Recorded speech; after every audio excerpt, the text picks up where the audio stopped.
Salut tout le monde, c'est Quentin. Aujourd'hui, on va parler de tout ce qu'il y a sur mon Mac Pro. Et c'est parti.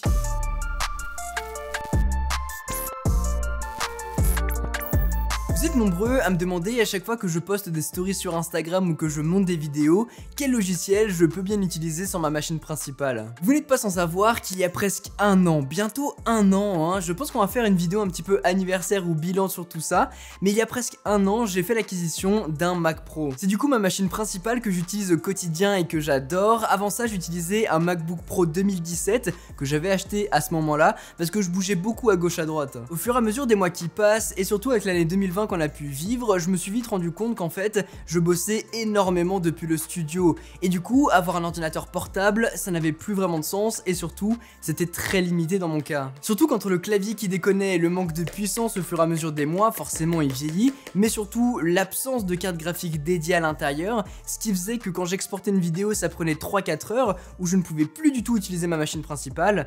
Bah c'est ciao. J'ai donc craqué pour ce Mac Pro l'an dernier que je trouve absolument magnifique, mais au-delà de ça, c'est surtout une machine qui me permet de tout faire sans contrainte et sans latence. Ma créativité n'est donc plus limitée par un ordinateur ou par des bugs. Et puis j'ai un studio, je ne monte plus en déplacement, j'ai un setup de folie qui n'a pas changé depuis plusieurs mois, j'ai donc complètement revu mon workflow. Mac Pro Studio, iPad Pro à la maison ou en déplacement, j'ai toujours mon MacBook Pro au cas où j'ai besoin de monter des vidéos en dehors du studio, mais vous l'avez compris, ce n'est plus tellement le cas. Avoir aujourd'hui une vraie station de travail sur laquelle je peux déployer toute la puissance dont j'ai besoin pour pouvoir travailler et créer, c'est juste génial. Et c'est dessus que j'utilise un max de logiciels. D'ailleurs, j'ai hâte de voir si Apple va sortir une version M1 ou M2 de son Mac Pro. Ça peut être intéressant. Et puis j'oubliais, avoir une bête comme le Mac Pro, c'est aussi pouvoir bosser sur un écran comme celui-ci, un 49 pouces ultra wide de chez LG en 5K. Au-delà de ça, voilà que ressemble le bureau de mon Mac Pro. J'ai essayé de faire en sorte que ce soit le plus clean possible,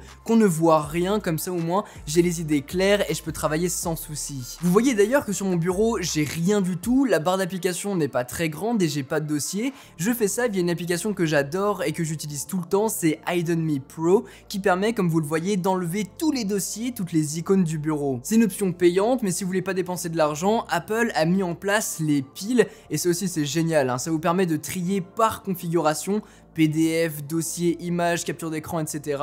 pour les rassembler dans un seul dossier entre guillemets. C'est top. Donc vous avez les deux. Les 3/4 des options que je peux utiliser personnellement et dans mon quotidien, dans mon workflow, c'est vraiment les 3/4 des applications natives d'Apple. Comme par exemple Apple Calendar qui me permet de tout planifier, à la fois mes tournages, la publication de mes vidéos, les colis que je peux recevoir. J'essaie juste de tout bien catégoriser pour avoir cet effet stabilo, comme ça visuellement je sais précisément ce que je dois faire et quand. Autre application que j'utilise tous les jours, c'est les notes. C'est ultra simple, dessus ça me permet de planifier des tournages, de prendre des notes rapidement. Ça me permet aussi de faire énormément de copier-coller parce qu'on le fait toute la journée et du coup que ce soit des adresses, des choses comme ça, bah au moins en un accès je peux avoir accès à tout en fait, et surtout c'est dans le cloud, donc que ce soit sur mon iPad, sur mon iPhone, sur n'importe quelle plateforme, je pourrais avoir accès à distance à toutes mes notes. Et puis la partie essentielle que vous attendez, j'en suis sûr, c'est tous les logiciels qui me permettent d'être créatif.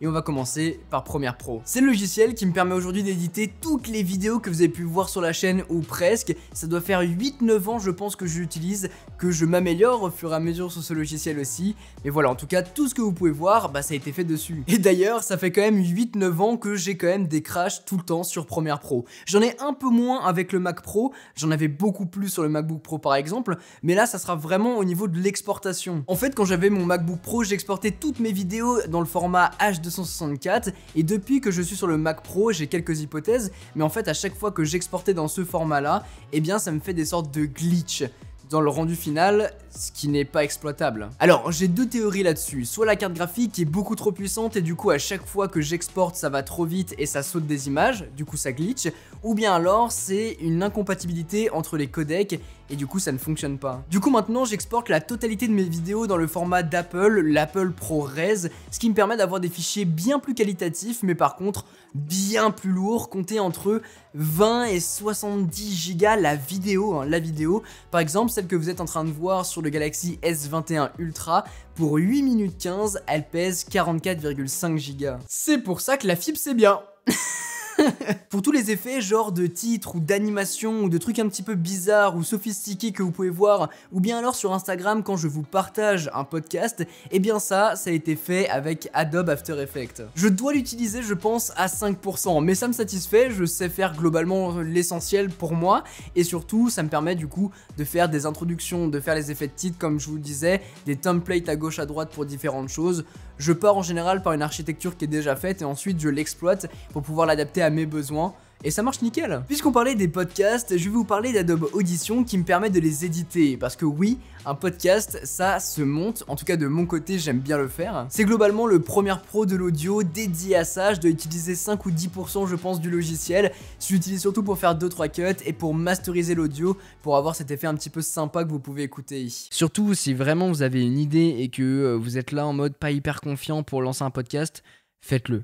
Faites-le vraiment parce que c'est l'un des exercices les plus satisfaisants et surtout hyper facile à... Bon, il y a quand même un peu plus de travail quand on enregistre les podcasts à distance, mais au moins ça vous donne une idée et un global. Et surtout, une fois que j'ai terminé d'éditer sur Audition, une fois que j'ai fait toutes les exportations des templates pour les réseaux sociaux sur After Effects, eh bien je peux poster tout ça sur Ocha. C'est pas la première fois que je vous en parle, mais ils accompagnent la fibre tech et c'est grâce à cette plateforme que je peux diffuser mon podcast sur tout ce que je veux. C'est pas sponsor, mais si jamais ça vous intéresse, je vous mets un lien dans la description. Pour tout le travail de retouche ou de miniature, je passe par Adobe Photoshop pour faire ça. Je vais pas vous faire de dessin, vous connaissez à quoi ça sert. Dès que j'ai quelque chose qui se rapproche de près ou de loin à de la retouche d'image, eh bien je passe par Photoshop pour le faire. Donc ça peut être l'editing de photos, que ce soit des miniatures, des moodboards, des logos, des sites internet, des maquettes.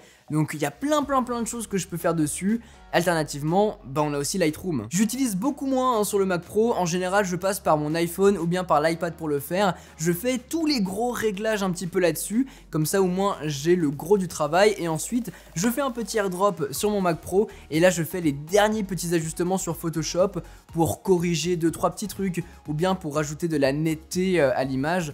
Donc voilà, toutes ces petites choses, ça se complète vachement quand même. Toujours dans le côté créatif, je peux utiliser Adobe Illustrator pour toute la partie typographie et logo. Ça, c'est le projet secret, je vous en parle pas. Mais finalement, si vous voulez travailler au trait ou bien vectoriser une image et finalement avoir un maximum de résolution, il faut obligatoirement passer par Illustrator plutôt que Photoshop. Je trouve qu'il n'y a rien de pire aujourd'hui quand vous allez sur un site et que vous voyez des logos ou bien des typographies qui sont pixelisées quand vous zoomez. Je trouve ça horrible et surtout on va avoir des appareils de mieux en mieux en termes d'écran, il faut adapter tout ça et du coup quand t'as des belles illustrations, des beaux trucs au format SVG, quand tu zoomes il n'y a pas un pet de pixel, c'est juste trop bien. D'ailleurs, les sites que vous venez de voir, eh bien c'est moi qui les ai faits via Adobe Muse. C'est un logiciel qui malheureusement n'est plus mis à jour, c'est juste trop dommage parce qu'il était trop bien. Et il faut le visualiser un petit peu comme un Photoshop, mais en gros vous placez vos éléments et ensuite tout se code automatiquement.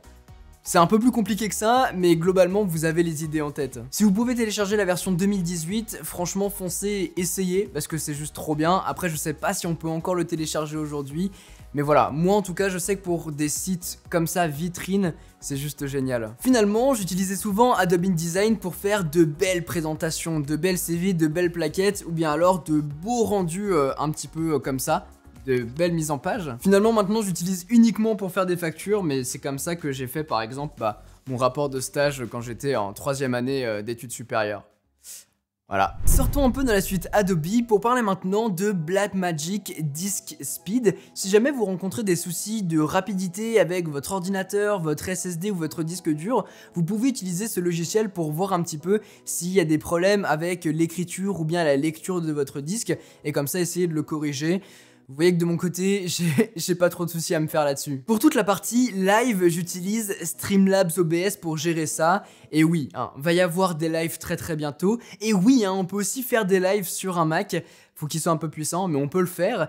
Voilà, j'ai hâte de vous présenter ce projet-là, mais je vais pas trop m'étaler dans cette vidéo-là. Je pense en faire une autre pour vous expliquer un petit peu tout ça, mon workflow. Mais ça va être intéressant. Et j'ai hâte de vous présenter ça. En tout cas, vous pouvez d'ores et déjà me suivre sur Twitch. Ça se passe en bas. Ça va être cool. Lié à ça, j'utilise aussi Discord pour pouvoir communiquer. Toutes les applications Elgato dont j'ai besoin pour régler la keylight, mais aussi pour pouvoir régler le Stream Deck. J'utilise aussi un logiciel qui s'appelle le Rodecaster Pro pour pouvoir tout simplement gérer, ce petit truc. ma table de mixage qui me permet aussi d'enregistrer mes vidéos, mes podcasts et tout ce qui s'ensuit. Côté organisation cette fois-ci, j'utilise Trello en plus des notes et du calendrier pour pouvoir gérer certains projets, dont un projet secret dont je ne peux pas encore vous parler pour l'instant. J'utilisais aussi ça quand j'étais en cours, ça vous permet tout simplement de créer des catégories et des cartes, et en gros chaque carte correspond à une tâche qu'on va pouvoir déplacer en fonction de la personne qui est liée à ça, qui va être affectée à cette carte, ou bien alors tout simplement des tâches pour pouvoir gérer un petit peu l'organisation et surtout l'avancée du projet. Puisqu'on est ici, parlons aussi de Google Docs et Google Sheets qui sont les Word et Excel finalement de Google. L'avantage c'est qu'on peut y avoir accès partout dans le monde, donc à chaque fois que je modifie ma compta sur Google Sheets, et bien au moins ma comptable y a accès à distance et ce partout dans le monde, et ça c'est génial. Pareil pour Google Docs, c'est là-dessus que j'écris toutes mes vidéos. Par exemple cette vidéo là est écrite et du coup je peux y avoir accès à distance et surtout sur n'importe quelle plateforme, sur mon ordinateur, sur mon Mac Pro, sur le PC gaming, n'importe quoi. Bon après j'utilise un outil que je pense tout le monde connaît qui s'appelle Internet. Ça me permet aussi de faire énormément de recherches créatives sur des sites comme Dribbble, Behance, Pinterest. Si d'ailleurs vous êtes créatif, vous êtes illustrateur, vous êtes des choses comme ça, n'hésitez pas à me partager vos comptes Behance, Dribbble, ça peut être hyper intéressant de voir un petit peu votre travail et puis de vous connaître un petit peu plus. Donc voilà, j'utilise ces trois choses. Quand je fais ça en général, j'écoute un peu de musique, rien de mieux qu'Apple Music pour faire ça, il y a la petite application directement sur le Mac Pro. Pour écouter des podcasts, on passe sur Apple Podcast et je pense qu'on a fait le tour. Un tour complet de tout ce que je peux utiliser aujourd'hui sur mon Mac Pro pour être à la fois productif et créatif. Si vous voulez un autre format autour de mon Mac Pro ou bien d'un logiciel spécifiquement, n'hésitez pas à me dire tout ça en commentaire. Et si cette vidéo vous a plu, n'oubliez pas de mettre un gros pouce bleu, de vous abonner et d'activer la cloche si ce n'est pas encore fait. Sur ce, c'était Quentin, passez tous une très bonne journée. Tchou!